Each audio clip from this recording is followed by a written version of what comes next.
Hi, welcome to another episode of the Hong Kong Sports Science YouTube channel.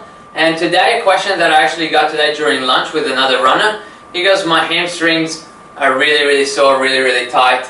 You know, and I go, is your lower back's quite kind of tight? And he goes, yeah, really tight. On the same side? On the same side. So, you know, they're kind of really linked together. And me and Joe wanted to talk about lower back pain, which causes a lot of other pains for runners and for people generally. Yeah, and the lower back also, just pain in the lower back for runners is quite common, I've noticed as well. So we're just going to go through a couple of basics, things that you got to remember to kind of release that lower back pain. Yep. You know, one of the most important things is not sitting for too long. Obviously, a lot of you work in an office and you have to stay in front of a computer for 8 hours. But getting up every 45 minutes, every hour, just go and get some water, go get a tea, go get a coffee. You know, just moving a little bit will help a lot. Yeah, I find that just through what I've seen, you hear a lot of like horror stories about bulging discs and arthritis and crushing of the vertebrae. But I actually find most people that I see, the pain's actually coming from the muscles,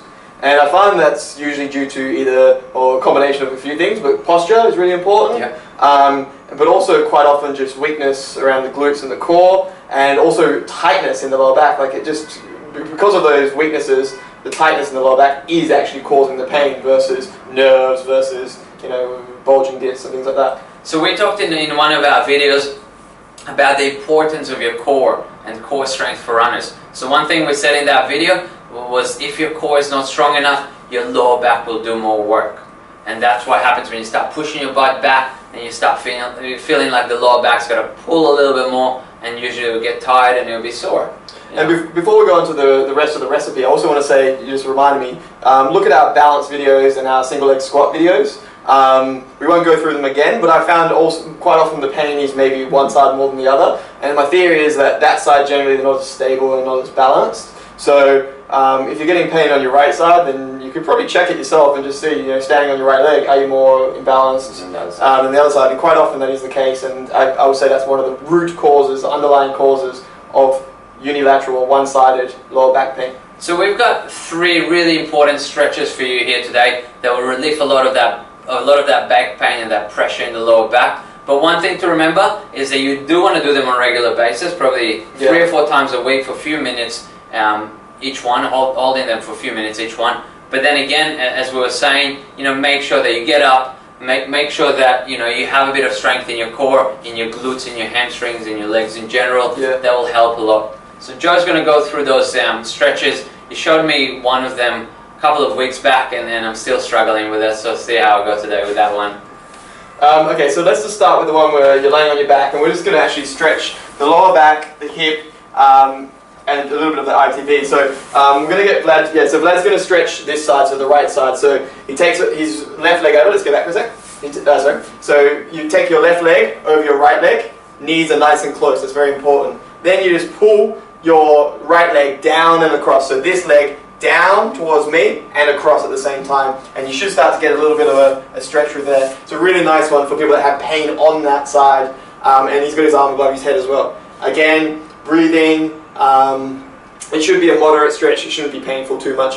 If it is painful, just back off and do a little bit less. So the most important thing about this one, which Joe kind of taught me, is actually going to that 45-degree area. So I've done this stretch before, I've been doing it for a while, but it was kind of just more to the side. But if you go forward and to the side at the same time, that's when it really goes all across the side of your body. I find this one's a really great one if you've got like acute pain that's just come on, or quite severe pain, because it's quite gentle and it can help really relieving that pain. So the stretches are really good for helping to relieve the pain.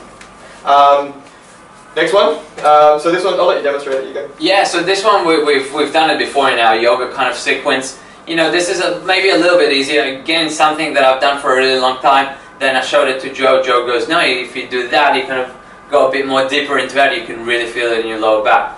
So hold on to something. If you can't find the balance, I'll do that. I'll bring my foot onto my knee. I'm going to come down. Imagine I'm sitting on a chair. Yep. And then I'm going to bring my head down. So here, Vlad's just going to, bring his chest towards his knees. It's a really good one because it stretches the lower back. Now you hear a lot of people telling you if you've got a sore back, don't bend forward. I don't really believe that. Unless you've got really severe pain with shooting pain down your leg, then and you've just got, you know, tightness and pain in your lower back, this is a really good one. Actually, those muscles are tight, you want to stretch them. So this is a good one. And I'll just let Vlad take his hand off the side as well and just kind of fall forward, Vlad, sorry mate, like you're trying to touch the ground, that's it. And that'll give you a glute stretch on this side and a lower back stretch. And you're just kind of pulling your chest down towards your knees. Really good one to stretch. Sorry, do you straighten up your leg or you keep it bent? Keep it bent, yeah. So a lot of people might do this. Yeah, because that'll bring your hamstrings in. It's not as much, we're not looking for that as much as we are for glutes and lower back. So that's stretch number 2. Now we get the third one, which is definitely the hardest one. So we're going to show you how to get into it in the correct way. Yep. Make sure you follow these steps, otherwise you're not going to get this exercise right. Because Joe was trying to explain this exercise over an email, and I was kind of trying to do it at home, and it didn't really work. I was like, it's super easy. I came into the clinic and he showed me how to do it, and I was like, wow, I can't hold it for more than 3 seconds. It's a very hard one. Yeah, even people with good cores find it pretty difficult. So key point here, the number 1 key point is that you have your elbows in front of your shoulders. Perfect. So if you see Vlad here, elbows in front of shoulders. Toes are tucked in. Toes are tucked in. And then keeping your knees, your toes, your elbows and your hands on the ground, lift your hips up. Yeah, that's it. And then also, if you see Vlad here is a little bit slumped, he wants to come through there. And then the final part is you imagine you're squeezing your elbows and your knees into the midsection, so that'll really turn on your trunk muscles. And you see when Vlad did that, he dropped. I can't take the credit for this. There's a guy called Eric Goodman, I think his name is, and I stole it from him. So it's a really good exercise, so props to him. Actually, no, Vlad, I might add one more. So I know we said 3, but we're going to do the 4th one, which I've just... Before we go to the 4th one, this is a super hard exercise, and literally you saw me there for about 5 or 10 seconds, and I was struggling. So what would you say, how long do you want to hold that one? You'd see most people would struggle with it, so what do you say? So basically, if you've got acute pain, you want to make sure your technique is really good. So you might avoid this one when you're really sore. This will be the one that you're trying to. This is more of a cure to the back pain more than a reliever. So you might be looking at 10 seconds with good posture. It's really important that you don't let like you were doing there. So you don't let your belly slump to the ground. You really got to get your belly, and so your lower back's flat. If you do that, you're going to hurt your lower back. So we got to make sure that your elbows are in front of your shoulders, knees are on the ground, toes are tucked in, and you lift it all together, and you can even suck, I guess, your stomach in a little bit to try and straighten up your back a little gently bit. draw it in. It's like pubic bone to rib cage. Yeah. Yeah. And our last one, even though we haven't talked about it, I think I know what it is because Joe did show it to me before. So pretty much I'm going to lie down on the ground and let Joe do the explanation here. How do you know which one I'm going to do? Okay, so here you want to straighten your legs out more than Vlad has. So it's a hamstring bridge and a lower back bridge. So you're going to be strengthening the lower back and the hamstrings with this one. So your knees are together, your toes are towards you. So Vlad even could take his feet a little bit further away so his knees aren't so bent. Okay, it's not a traditional bridge. And then from there, lift his bum off the ground. Keep the knees pushing together. Key point here is that these hips come higher than your thighs, because that will bring your That'll bring your lower back muscles into it. Again, if you're really sore, wait until you've done the stretches for a few days until it's calmed down, then start. It's a great one to work those lower back muscles.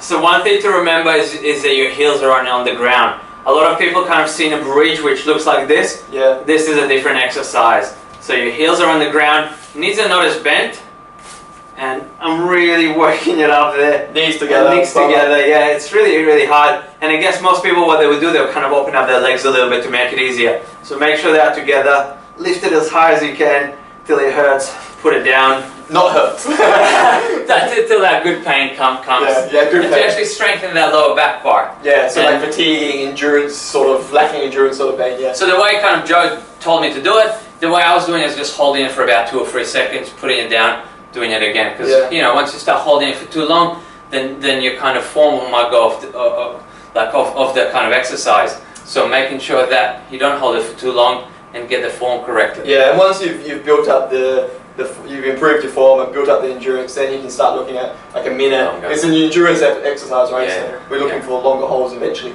We still got a lot more videos about keeping you running, happy, you know, mainly injury-free is the most important thing for us. And you know, doing well in your running and enjoying your running. So subscribe. If you have any comments, leave them below. We love doing new videos. You know, we get a lot of requests and we got a nice list. We would love to add your exercise or your question to the list and do a video about it. See you in the next video.